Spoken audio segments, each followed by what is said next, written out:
दोस्तों, आज की हमारी कहानी 7 भाइयों की एक बहन की अनोखी कहानी है जो एक सच्ची घटना पे आधारित है। एक राजा के 7 बेटे और एक बेटी थी जो खुशी खुशी अपना जीवन बिता रहे थे। 7 भाई बहनों में इकलौती छोटी बहन बहुत शांत स्वभाव, आज्ञाकारी एवं संस्कारी थी। उनमें सबसे बड़े भाई का विवाह हो चुका था। 7 भाइयों में सबसे छोटा भाई एक आंख से अंधा था। छोटे भाई के दिल में अपनी इकलौती बहन के लिए बड़ा प्यार वो लगाव था। एक दिन बड़े राजकुमार अपनी पत्नी और अपने छोटे भाइयों को साथ लेकर अपने खेतों में काम करने चले गए। क्योंकि उस जमाने में खेती बाड़ी आपसी सहयोग से हुआ करती थी, सभी लोग खेतों में काम करने जाने से पहले अपनी छोटी बहन को खाना बनाने का आदेश देकर घर से निकलते थे। सातों राजकुमार की बहन अकेले घर पर खुशी खुशी सबके लिए खाना बनाने के लिए जंगल से सरोटी साग को तोड़ लाती है और बड़े प्यार से सरोटी साग की सब्जी बनाने से पहले बैठी से साग को काटने लगती है। इसी दौरान वह अपनी उंगली भी काट बैठती है और रक्त की एक तेज धार निकलने लगती है जिससे उसका पूरा हाथ खून खून हो जाता है। तब राजकुमारी सोचने लगती है कि क्या करूं? अगर घर की दीवार में खून को पोंछूंगी तो भैया लोग देख लेंगे और चिंता करेंगे, और यदि अपने कपड़ों में पोंछूंगी तो भाभी खून लगा कपड़ा देखकर खाना नहीं खाएंगी। राजकुमारी इस डर से सब्जी पकाने वाले छाता साग में सारा खून को पोंछकर खून को बहने से रोकती है। फिर इसी खून लगे साग को सब्जी बनाती है। जब उसके सारे भाई और भाभी अपने खेतों से लौटते हैं तो छोटी बहन हमेशा की तरह सभी के लिए साफ थाली में खाना और मिट्टी के एक लोटे में पीने के लिए पानी देती है, और सभी एक साथ खाना खाते हैं और पके हुए साग को खाकर खाने की जमकर तारीफ करते हैं। और वह सब अपनी बहन से पूछते हैं कि बहन, तुम्हारे द्वारा बनाया हुआ यह साग बहुत बार खाए हैं, परंतु आज की बनी सब्जी का स्वाद बहुत ही अद्भुत लगा। बताओ ना कैसे और क्या क्या मिलाकर इतना स्वादिष्ट सब्जी बनाई हो। पहले तो राजकुमारी डर से सहम गई कि कहीं भाइयों को पता ना चल जाए कि मेरे हाथ की उंगली कट गई है। फिर वह थोड़ा सोचकर बोलती है कि कुछ नहीं भैया, जैसा हमेशा की तरह सब्जी पकाती हूँ वैसे ही तो बनाई हूँ। राजकुमारी अगले दिन सातों भाइयों के अनुरोध पर फिर से एक बार वही छाता साग की सब्जी बनाती है, परंतु भाइयों को पिछले दिन के जैसा स्वाद नहीं मिलता। फिर ऐसा ही अनुरोध 3-4 बार हुआ, लेकिन खून लगे साग का स्वाद उनके मन मस्तिष्क से उतर ही नहीं रहा था। असलियत जानने की जिज्ञासावश सातों भाई और भाभी ने उससे उस दिन के खाना बनाने का तरीका जानने की जिद करने लगे। मजबूरन राजकुमारी को सारी घटना बतानी पड़ी। सच्चाई मालूम होने पर 5वां भाई, जो बहुत ही लालची किस्म का था, उसने बाकी भाइयों से कहा कि बहन का खून कितना स्वादिष्ट लगा तो इसका मांस कितना स्वादिष्ट होगा। यह बोलकर सभी भाइयों के बीच चर्चा करने लगता है। सबसे छोटे भाई को छोड़कर बाकी भाइयों ने राजकुमारी को मारकर उसका मांस खाने को राजी हो गए थे। मांस खाने की सोचकर उनके सभी के मुंह में लार टपकने लगती है। भाइयों के मन में स्वादिष्ट खाना खाने के लिए वे कितना लालची बन गए हैं, इसका आभास राजकुमारी को हो गया था कि किस प्रकार उसके भाई उसका मांस खाने की लालसा रखते हैं। एक दिन सातों भाई शिकार खेलने के बहाने राजकुमारी को लेकर घने जंगल में जाते हैं, जहां पूर्व से निर्मित 4 केंद्र के वृक्षों पर बने मचान के नीचे पहुंचते हैं, जिस पर अपनी बहन को यह झूठ बोलकर चढ़ने के लिए बोलते हैं कि इस मचान पर जंगली जानवर तुम पर हमला नहीं कर सकेंगे। इस प्रकार सातों भाई अपनी बहन को मचान पर बैठाकर अपना अपना धनुष लेकर शिकार करने का ढोंग करके चले जाते हैं। तब राजकुमारी को पूरा आभास हो चुका था कि आज उसका आखिरी दिन है, लेकिन वह चाहती थी कि उसके भाइयों की इच्छा पूर्ण हो, इसलिए वह भी मचान पर जाकर बैठ जाती है। फिर सभी भाई केंद्र के वृक्ष पर बने मचान से कुछ दूरी पर स्थित एक छोटे से पहाड़ पर अपने अपने धनुष बाण के साथ पहुंच जाते हैं और एक चट्टान पर बारी बारी से अपने बाणों को तेज धार प्रदान करते हैं। टोंगरी के ऊपर सबसे पहले बड़े भाई अपने तीर को चट्टान में धार करता है और अपनी बहन पर धनुष से निशाना लगाकर तीर छोड़ता है। तभी राजकुमारी पूरी बातों को समझ जाती है कि भाइयों का क्या इरादा है और अपनी मातृभाषा में गीत को गाने लगती है। बिंदु बिंदु दादा छाती ताइक ताइक, अर्थात जान से मारना ही है दादा साहब तो तीर को सीधा मेरी छाती में मारो। इधर उधर तीर की ओर चला रहे हो। फिर सभी भाई बारी बारी से अपने तीर की धार को तेज करते हैं और एक राजकुमारी पर निशाना लगाकर तीरों को छोड़ते हैं। 6 भाइयों का निशाना खाली जाता है और 7वां भाई जो सबसे छोटा था वह तीर चलाने से इनकार कर देता है, क्योंकि उसे अपनी बहन से बहुत लगाव था और धनुष बाण चलाने में वो उन सबसे निपुण था। राजकुमारी जानती थी कि उनके सभी भाइयों में से छोटा भाई बाकियों की तरह लालची नहीं है। 6 भाइयों छोटे भाई पर पूरा दबाव डालते हुए आदेश देते हैं कि अगर वह तीर नहीं चलाएगा तो बहन की तरह उसे भी मार देंगे। फिर छोटा राजकुमार उदास मन के साथ तीर को थोड़ा ही धार कर दूसरी दिशा में तीर छोड़ने की कोशिश करता है और तीर को धीरे से छोड़ता है।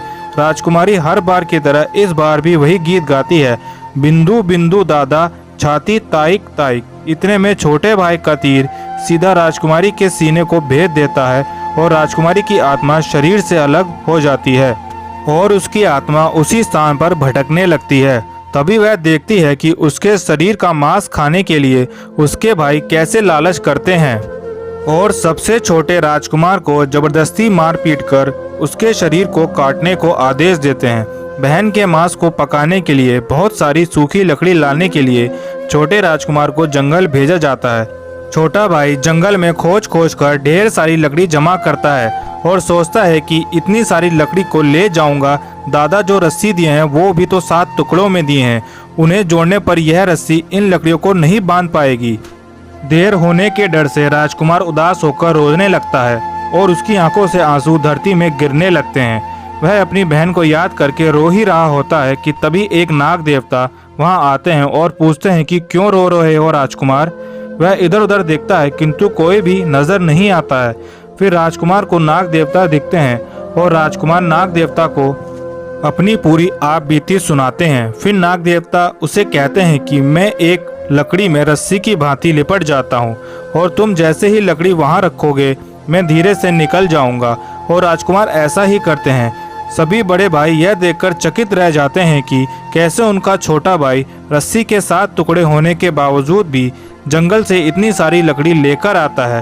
तत्पश्चात वे लोग अपने छोटे भाई को पानी लाने के लिए एक घड़े में 7 छेद कर भेज देते हैं। छोटा राजकुमार पानी लाने के लिए एक छोटे कुएं में जाता है और घड़े में पानी भरता है, परंतु उसमें छेद होने के कारण सारा पानी गिर जाता है और राजकुमार वहीं बैठकर सोच कर रोने लगता है कि बिना पानी के वापस जाऊंगा तो बड़े भैया लोग मारपीट करेंगे। यह सारी घटना को दाढ़ी के मेंढक, केकड़ा और मछली सुन व देख रहे थे और वो तीनों राजकुमार को रोता देखकर पूछते हैं कि क्यों रो रहे हो। फिर राजकुमार उन्हें अपनी आप बीती को विस्तार से बतलाता है और कहता है कि मैं अपनी प्यारी बहन के शरीर का मांस कैसे खा सकता हूँ, नहीं खाऊंगा तो बड़े भैया लोग मारपीट करेंगे। तब मेंढक कहता है कि तुम परेशान मत हो, हम सब मेंढक घड़ा के छेद में चिपक जाते हैं। फिर मछली और केकड़ा बोलते हैं कि तुम हमें लेकर चलो, तुम्हारे भाई जब राजकुमारी के मांस को खाएंगे तब तुम मछली को खाना और जब हड्डी को खाएंगे तब तुम केकड़े को खाना, बड़े भाइयों को शक नहीं होगा। फिर राजकुमार ने बिल्कुल वैसा ही किया जैसे केकड़े और मछली ने कहा था। रात को जब राजकुमारी का पका हुआ मांस खाने को परोसा गया तब बड़े भाइयों से छुपा कर वह मांस को दीमक के टीले में डाल देता है और समय बीतने पर वहां बांस का एक बड़ा बूंदा झुंड उगता है। इस घटना के वर्षों बाद एक भीख मांगने वाला जोगी उसी बसोंदे के पास से गुजर रहा था और वह सुंदर सुंदर बांस के बूंदे को देखकर सोचता है कि अगर इतने सुंदर बांस के केंद्रा बनाया जाए तो कितना सुरीला धुन निकलेगी। उसी क्षण बांस से आवाज आती है, ना काट रे जोगी, ई तो लागे भैया रोपल बांस। जोगी फिर भी बांस को काटता है।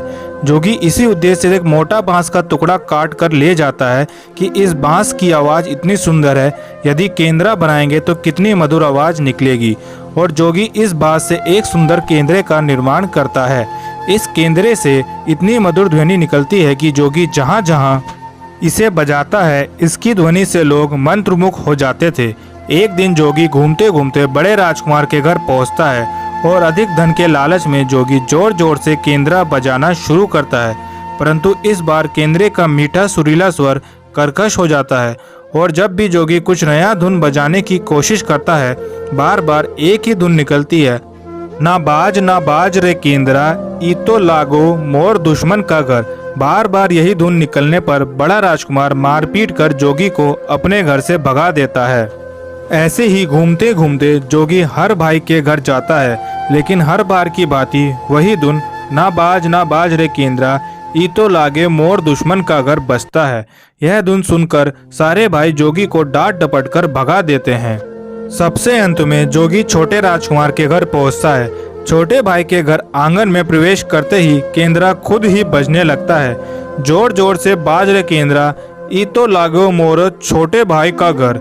बड़े ही मधुर मीठे स्वर का धुन सुनकर छोटा राजकुमार मोहित हो जाता है और यह धुन सुनकर छोटे राजकुमार से रहा नहीं गया और जोगी से केंद्रे की मुंह मांगी सोने की मोहरें देकर उसे खरीद लेता है तथा जोगी को अच्छे से मेहमान नवाजी कर अच्छे से विदा कर दिया जाता है।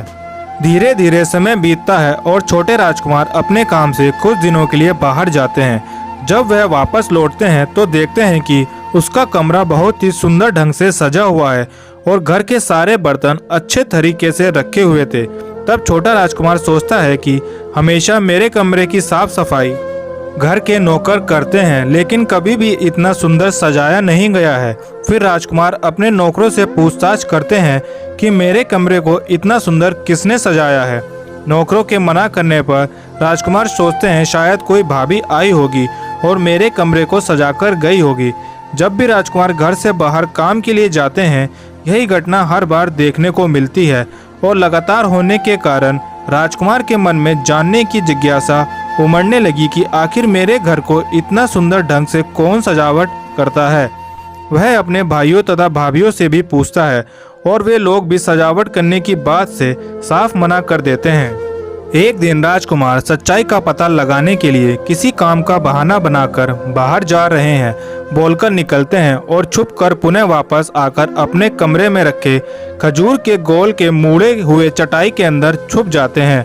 कुछ समय का इंतजार के बाद राजकुमार देखते हैं कि एक खूबसूरत सी लड़की केंद्रा से निकलकर कमरे के अंदर आती है और सारे कमरे की साफ सफाई कर वापस उसी केंद्रा में समा जाती है।